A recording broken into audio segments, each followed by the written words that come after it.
Welcome to this Perceptive Readers Podcast. Hi, I'm James Lynch. An elaboration on the beautiful sound of healing and, yes, positions of trust. Hi, I'm James Lynch, and this is a Park Books Update moment. This Park Books Update moment will be a little bit longer than normal. It could actually be a Perceptive Readers.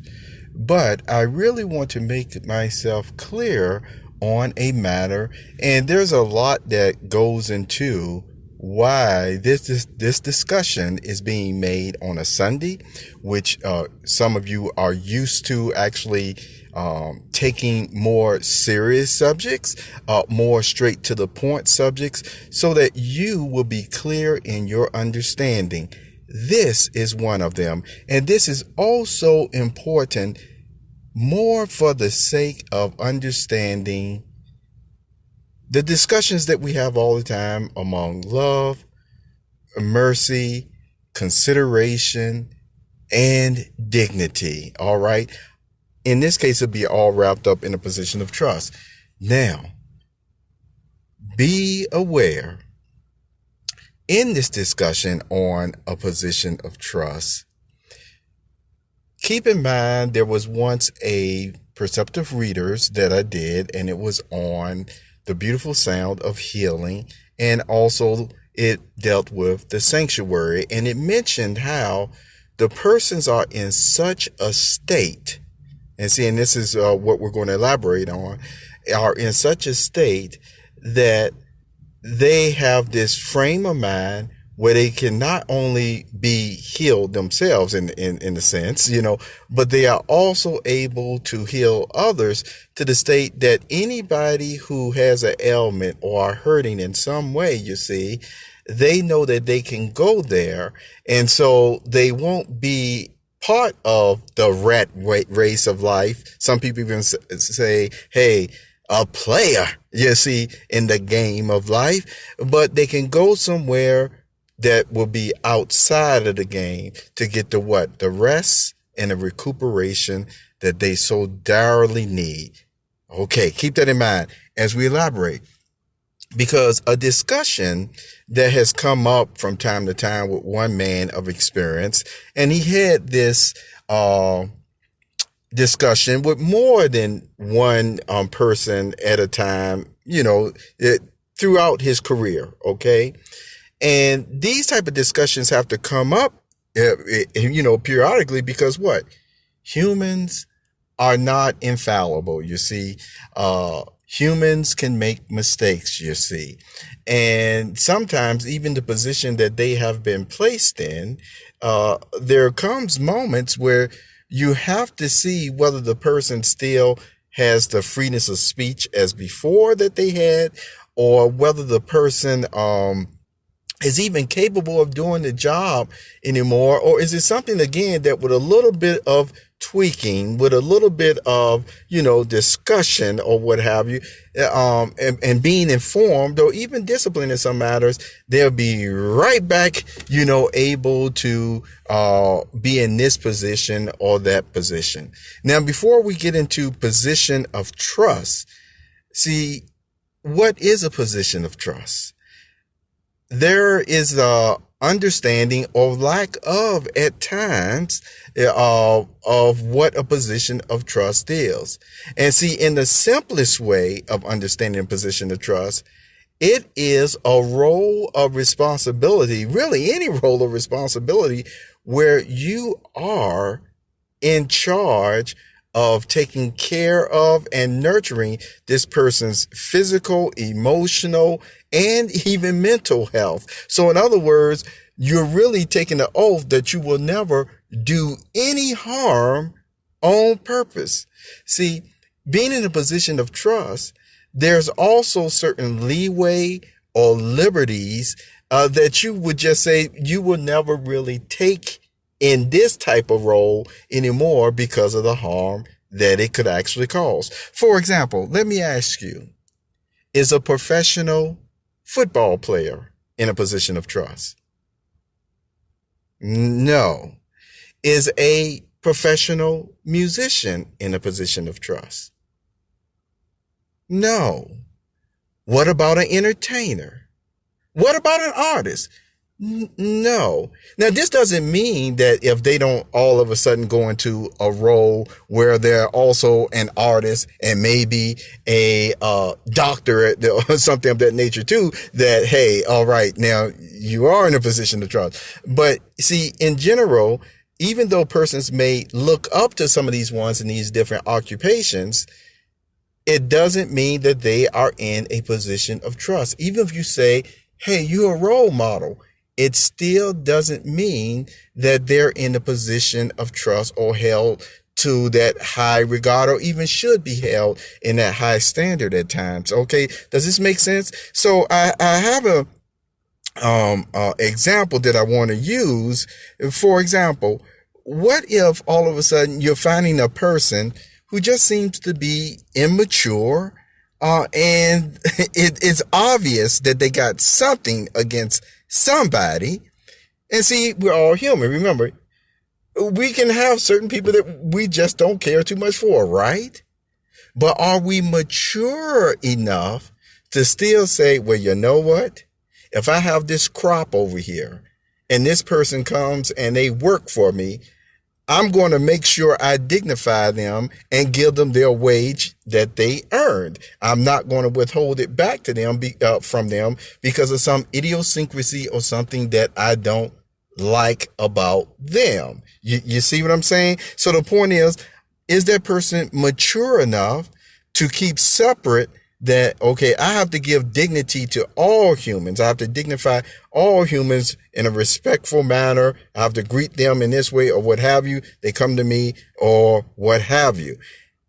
Or at times, again, does the immaturity has a tendency to take over where they're playing on personal preferences and idiosyncrasies that they have, or they may have against another person, they can't separate. So they end up treating them in a very terrible manner, you see. Remember, persons in positions of trust don't have the liberty to do such things. So here is an example. See, a person in a position of trust, as I mentioned, they do not have the leeway, the liberty, or leverage to abuse their position or power. See, a position of trust is on a different elevated level. Yes, it is. So much so that I'll explain that to you in a few moments. But for example, where we talked about immaturity, something that, boy, we would rarely see and never made it be so. But what if a nurse had played head games with giving you your medicine? Is a nurse in a position of trust? Yes, she is. And no one is saying that she or he that's in that role would, do that or what have you on a rare occasion. But if something like that ever did happen, couldn't you see why all of a sudden persons would call into questions, do you want this job? Are you even qualified to do this job? Because now, on the level of what you've lost your freedom of speech, even on the level of malpractice, this is why sometimes, as you see, you find persons just not able to fulfill that role anymore. Okay, same thing for a doctor. See, what about a doctor who knows everything about you?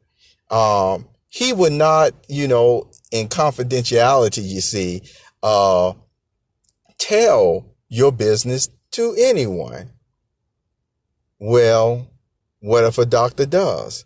What if he knows of an ailment that you have or that you're suffering with, but he won't tell you?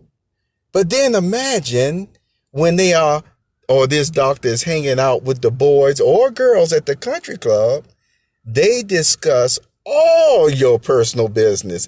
And it's hilarious, or hilarity, that they'll discuss all your personal business with these ones, your business out in the street, as we said. But then the situation becomes even more undignified because they treat you that like you shouldn't even be privy to your own personal or private information. Isn't that something? So, would a doctor on that level be, once again, in a situation where their position of trust would certainly be questioned as to the harm that is being done and really done in a negligent way or even on purpose? You see, what you end up finding out in these type of cases is that same information that maybe that person in position of trust is using, they're using it to make friends with, quote, riches. You should hear the way the good book even describes it, making friends with unrighteous riches and unquote, and a great name for themselves at the cost still of you being treated in an undignified manner. See, things like that happen all the time throughout the world. We know that. But see, here's the point. Persons who reach out to be in those positions of trust. See, you will find that even lawyers, leaders, all sorts of ones fall into those types of positions. Never would they want to do something in that way against anybody, making a great name for themselves at the sacrifice of person's dignity, their livelihood, their mental emotional state. See, you're swearing off basically never doing something like that to someone else, at least not on purpose, at least not making a practice of it. See, people in positions of trust, and I want to emphasize this, they are not in the same level of responsibility or role as an athlete, a professional vendor, a musician, or even an entertainment. You see, people in positions of trust, they are dignified even higher, yet in a mature humility, dignified way, not a mock humility. There is a difference. And even though humans are imperfect, there have been many who have lived up to these type of positions of trust for years in a consistent manner. No one said that they didn't make a mistake at time, but that's the key. It was a mistake. It was not a prolonged practice of actually just discarding what that position entails. You see, for example, persons in positions of trust are on such an elevated level. Remember, when these professional vendors, these athletes, these musicians, these entertainers need help, they go to the sanctuary, so to speak, to receive it. They go to hospitals to receive the help. But when persons in positions of trust need help, who do they go to? Normally just one another, or they take care of themselves. You see, they are in the sanctuary. They help one another or what have you. They don't go to the athlete, the professional vendor, the musician, or the entertainment. So wanted to make sure this is kept in mind so that you will understand that, yes, we like people. Yes, we may even look up to certain persons, but be sure to always keep in mind, and sometimes some of you wonder how I think and how I wonder, that's what I keep in mind. This is not coming from a fanboy, type of explanation either. These are facts and experience that I'm sharing with you, that when it comes to these different persons in different roles that are not, in positions of trust, once again, I keep that in mind. And I don't put certain things or expect certain things that I do really expect from when I'm going to a doctor, whether it's what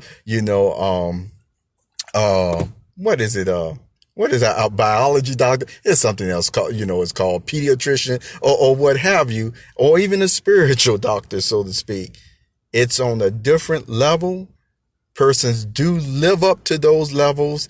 And so keep that in mind between sanctuary, and make sure we never lump whether a person in position of trust has let you down, or whether any of these other roles, somebody in that role has let you down. Never lump one person, or should I say all, into one category because of what a few have done. Does that make sense to you? Because remember, something that you have to keep in mind, there's a difference between somebody running to do something bad or what have you, and whether they have made a mistake or been engulfed by it. You see what I'm saying? Swallowed up by it. So when you have people with that has happened to, it doesn't matter whether you have 3 or 4 who just really don't care and, about whatever, how they care about themselves. That other person that may be in that group who's by themselves, they may have to associate with the situation for now, but it still does not mean that they're not doing the best that they can to also get themselves together. Okay? This is James Lynch. This has been a Pop Books Update moment. I hope this helps. I may have an article about it in the future, and because there is a bigger picture to it as well. You take care and have a wonderful, wonderful day.